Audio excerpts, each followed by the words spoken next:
Hi, we're the Royal Society for Blind Children, and in this video we're going to be giving you tips on writing your will. To make sure we give you the best tips possible, we reached out to our partners at the National Free Wills Network to see if they could help. And they said yes, woo! They put us in contact with Devora, who is a private client partner and will writing expert, and she is going to be giving you a step-by-step guide to will writing in this video.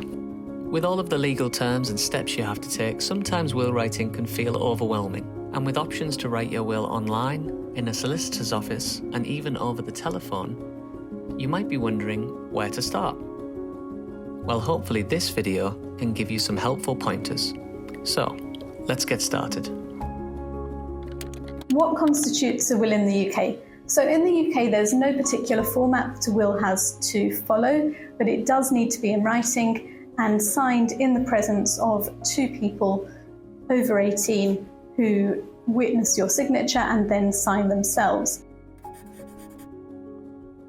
It's also sensible for the witnesses to be independent, so ideally not people who are named in the will at all, so that there's no question that this was what you wanted to do and you weren't being pressured into it by anybody else.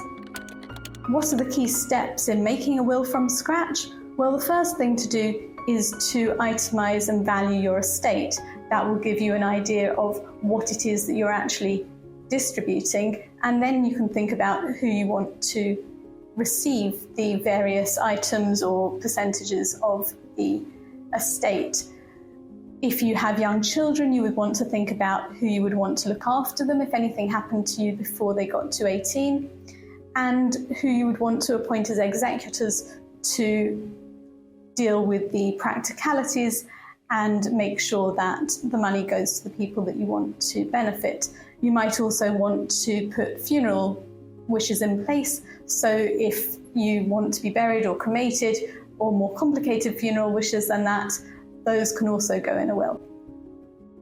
What should I do if I need to update my will or add another beneficiary? So after you've made a will, it can be changed either by a codicil, which is effectively an addendum to a will, so that's useful if what you want to do is add an additional legacy or change an executor. But if you want to do any more drastic changes than that, then it is a good idea to do it as a new will, because you won't need to have two separate documents that you have to constantly refer to check what's actually going to happen. Can leaving a gift to charity reduce inheritance tax? The short answer is yes, it can. So any gifts to charities which are registered in the UK are exempt from inheritance tax.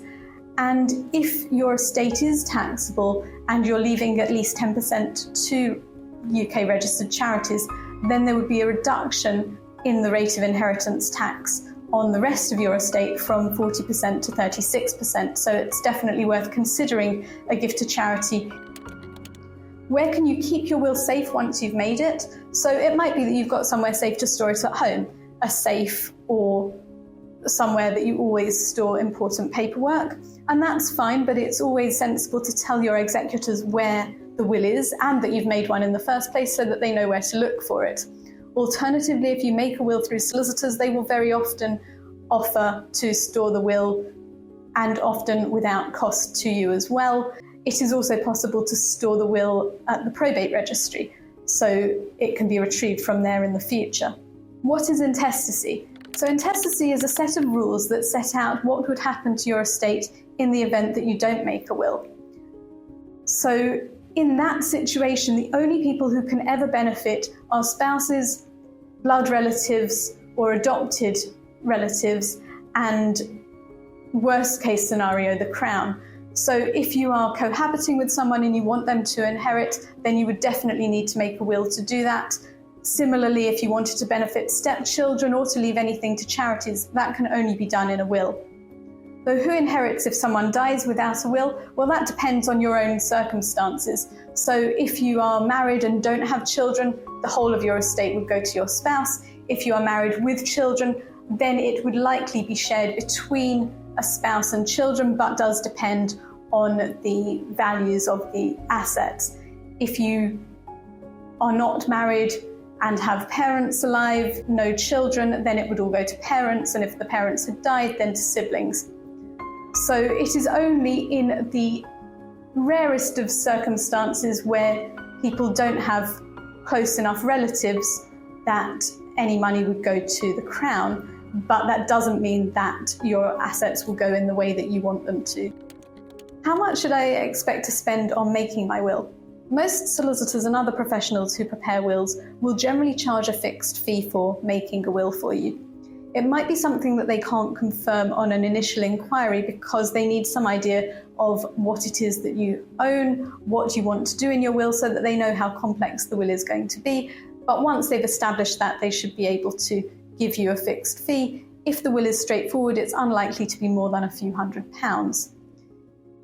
If you are supporting charities, then it's a good idea to speak to those charities before you make your will, because it may be that they can assist you with making a will at no cost to you at all through the various free will services that they participate in.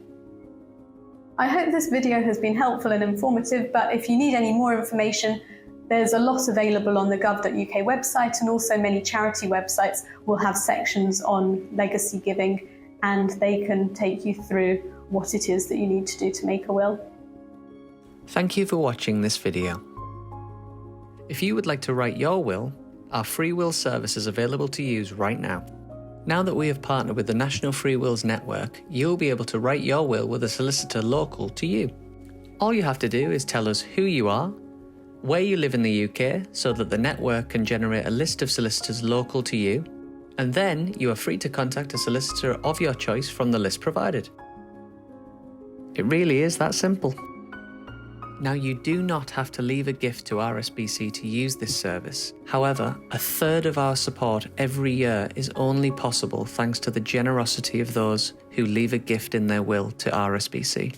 Without those gifts, we wouldn't be able to help anywhere near as many blind and partially sighted children, young people or families as we currently do.